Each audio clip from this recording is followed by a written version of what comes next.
You've probably heard Celine Dion's My Heart Will Go On about a zillion times. We don't blame you if you're a little tired of the Titanic ballad. Still, how well do you really know the Grammy-winning artist behind the hit song? Celine Dion initially loathed My Heart Will Go On, which went on to become her biggest hit, winning an Oscar and several Grammys for the Titanic soundtrack. Dion recalled in an interview with Billboard, "I was in a suite with a piano at Caesar's Palace. Songwriter James Horner started to play the song. With all the respect that I have for James, he is not the greatest singer." Her husband, Renee Angelil, suggested Dion make a demo, but she wasn't sold on that idea. She'd recently produced two successful tunes for movie soundtracks, Because You Loved Me and Beauty and the Beast, and didn't want to push her luck. Angelil convinced Dion to record the demo anyway, and that was that. Literally, she told the Jonathan Ross show, "The demo is actually the real recording. I never sang the song again, except 3 million times after that live."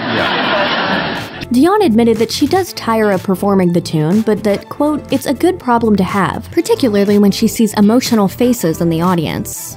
It seems crazy today that anyone could question Celine Dion's ability to make good music for a movie, but there was a time when folks had their doubts. Songwriter Will Jennings revealed to Songfacts that Dion wanted to perform the song Dreams to Dream for the animated 1991 film An American Tail, Fievel Goes West, but Linda Ronstadt got the part instead. That arguably makes sense considering Ronstadt performed Somewhere Out There with James Ingram for the original 1986 flick An American Tail. But get this, when it came time to record Beauty and the Beast, there was reportedly a big debate about whether Dion could get the job done for Disney's animated film. In the words of Entertainment Weekly, quote, "Dion was very young and had basically just learned English. Hiring her to sing Beauty and the Beast in 1991 is the equivalent of investing heavy in Google in, well, 1991. That musical number would go on to win the 1992 Oscar for Best Original Song and earn Dion her first Grammy Award. We'd call that a good return on investment."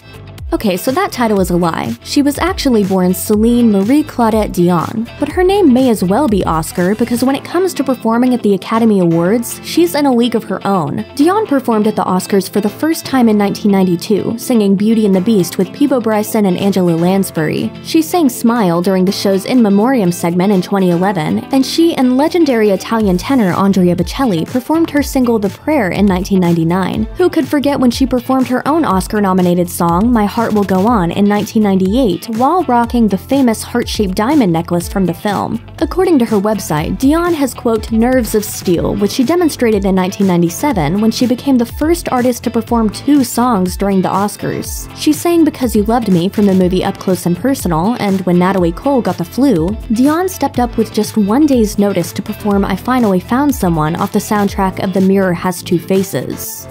Dion represented Switzerland in Europe's annual Eurovision Song Contest in 1988. The Canadian crooner won the competition for the Swiss thanks to a mid-tempo French song. That international victory put her on the path to becoming one of the world's biggest recording artists. A year later, she opened the 1989 Eurovision contest with a performance of her single Where Does My Heart Beat Now? Dion recalled that experience on the Jonathan Ross show, stating, "It was a very strange adventure for me. I received a call. I was in Montreal, where I live, and they want me to go to Ireland, and they want me to represent Switzerland as a French Canadian. I didn't get it." So I'm like, but what about people in Switzerland? What are they going to think? Where's she coming from? We don't even know her. She also joked that she, quote, "felt like a horse because people could bet on Eurovision contestants." Needless to say, the Swiss people were certainly pleased with their recruit. She quipped, "Gave me a lot of chocolate." Celine Dion has been an avid golf lover for years. In fact, she loves the sport so much she owns her own course, Club de Golf Le Mirage in Terrebonne, Quebec. Her $72.5 million estate in Florida also included a simulated golf range as one of its many perks. It sounds like Dion is pretty good at the game and a good sport. According to Bleacher Report, she boasts a golf handicap of 17 and once jumped into a pond with Australian pro golfer Kerry Webb at a tournament in 2000. She even has a personalized golf cart because of course she does. The singer actually poked fun at her hobby with a golf commercial on Rosie, which has been immortalized on YouTube.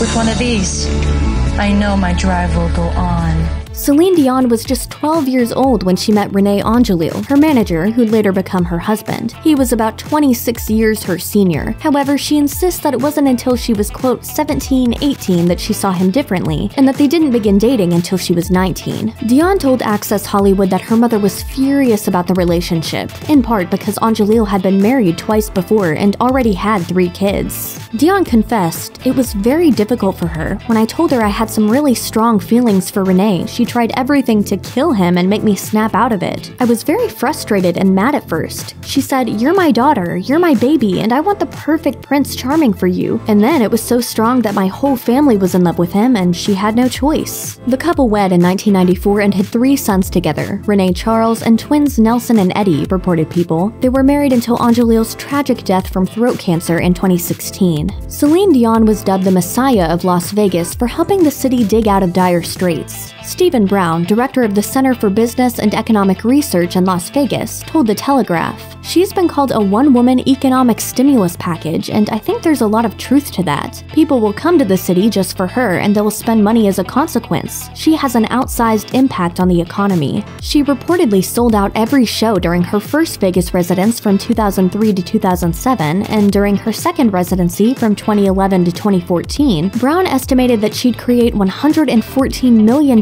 worth of new economic activity, including up to 7,000 jobs. All that, and yet Dion has been modest about her impact on Vegas, saying, "I want people to come and not feel disappointed. That's my most important job. I personally don't think I have anything to do with the economy."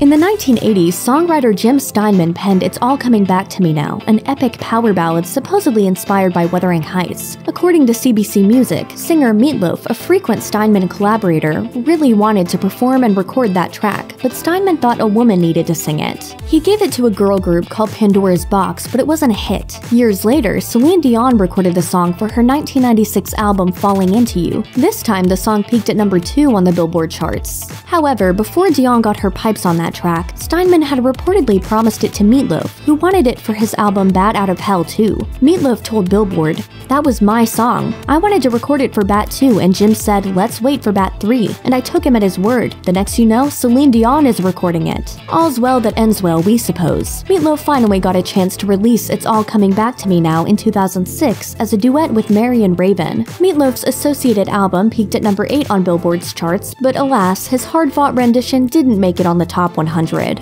In early 2019, there were rumblings that Celine Dion had moved on following the 2016 death of her husband. She and dancer Pepe Munoz have been spotted together numerous times from 2017 to 2019, even holding hands in public. Yet Dion denied any romance with the much younger man. But when people started to take pictures, and it's like, who's that guy? And who's this? And Renee. Let's not mix everything. She insisted to Lorraine's Dan Wooten that their alleged romance was basically invented by the media. The press kind of took over because they said, oh my God, you know, Renee just passed. Yeah, there's another man in my life, but not the man in my life. Though Munoz isn't the man in her life, he is there for her in a lot of ways, helping to physically train and style the singer and providing companionship in what she swears is a purely platonic way. In fact, she considers them best friends, admitting, We're friends, we're best friends. And of course we hug and we hold hands and we go out, and so people see that. As for the romance rumors, she quipped, I don't mind because he's handsome and he's my best friend. Celine Dion's involvement with the Deadpool 2 soundtrack came as a bit of a surprise to everyone, including the movie's star Ryan Reynolds. Dion was reportedly 100% down for the music video for Ashes, which features the infamous Merc with a mouth channeling his inner Flashdance as Dion belts out the ballad. Director David Leitch told Entertainment Weekly that Dion, quote, understood what we were trying to do. Leitch added, and yeah, it was fun, and there might be some slight satire to it, but the song is a really emotional song, and we needed it to land in a genuine way for the movie first and foremost. Reynolds, a fellow Canadian, said he wrote Dion's manager a long letter begging the singer to work with them. I sent her a long letter describing what Deadpool is and what we're hoping to do, and somehow she got 2 hours later or something, she said yes. And then we said, how about a video? He was pleasantly surprised when Dion agreed. They filmed the video on the stage where she performs her Las Vegas residency. Reynolds claims, "The oxygen was set to like 150%, so we were just laughing the whole time. That was probably one of the most fun days I've ever had on a film set." Celine Dion has loved high fashion for years, but the press has been studying the singer's style choices closely of late. The songstress has been turning heads in outfits that appear decidedly more risque than her past styles. Hello Daisy Dukes and slits up to there. The cut dubbed this new and exciting era the Celine Dionisance, but it has not been void of controversy. During Paris Fashion Week in 2019, Dion wore a dazzling black gown, and were it not for her close pal Pepe Munoz, she might have bared even more than intended. Us Weekly reported, as the two sat to be photographed before the show started, the dancer leaned over to pull the center slit of her dress in. Crisis averted. Dion also caught a lot of flack for her very slim figure, with some fans expressing concern about her weight and health, but Dion is having none of it. She told The Sun, "I'm doing this for me. I want to feel strong, beautiful, feminine, and sexy. I want to wear whatever I want. I want to do whatever I choose to be." Check out one of our newest videos right here. Plus, even more Nicki Swift videos about your favorite stuff are coming soon. Subscribe to our YouTube channel and hit the bell so you don't miss a single one.